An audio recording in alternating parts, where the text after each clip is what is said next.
जसा पाऊस सुरू होतो किंवा शाळा सुरू होणार असते तेव्हा पालक मुलांना महागडे टॉनिक देतात इम्युनिटी वाढण्यासाठी, परंतु फक्त तेवढे केल्याने होणार आहे का? तर नाही. आपल्या शरीराची सगळ्यात पहिली भिंत जी आहे म्हणजेच आपली रोगप्रतिकारक शक्ती म्हणजेच आपली इम्युनिटी ही वाढवली पाहिजे. आणि ती कशी वाढवायची त्यासाठी 4 महत्त्वाच्या गोष्टी आता मी तुम्हाला सांगणार आहे. त्यातील सगळ्यात पहिली गोष्ट की आपण जेव्हा मुलांना डबा देतो शाळेमध्ये, साधारण आपण सकाळी केलेला डबा मुलं साधारण 4-5 तासांनी शाळेमध्ये खातात. तर जूनमध्ये वातावरण खूप दमट असतं, तर या दमट हवामानामध्ये बॅक्टेरिया खूप लवकर वाढत असतात आणि याचाच प्रादुर्भाव होऊन आपली मुलं लवकर आजारी पडू शकतात. त्यामुळेच मुलांना डब्यामध्ये अशा वेळी हलका, सहज पचणारा, कोरडा, टिकणारा असा खाऊ दिला पाहिजे. दुसरी महत्त्वाची गोष्ट म्हणजे गार्गल गेम.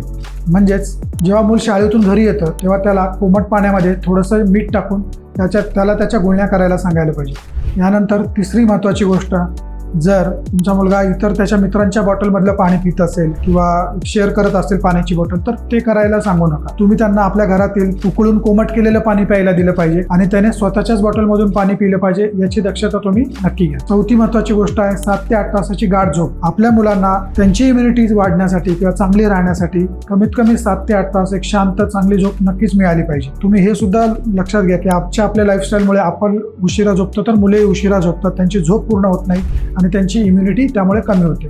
तर अशा वेळी मुलांना लवकर झोपून त्यांची झोप पूर्ण होईल आणि त्यांची इम्युनिटी व्यवस्थित राहील याची सुद्धा तुम्ही काळजी घेतली पाहिजे.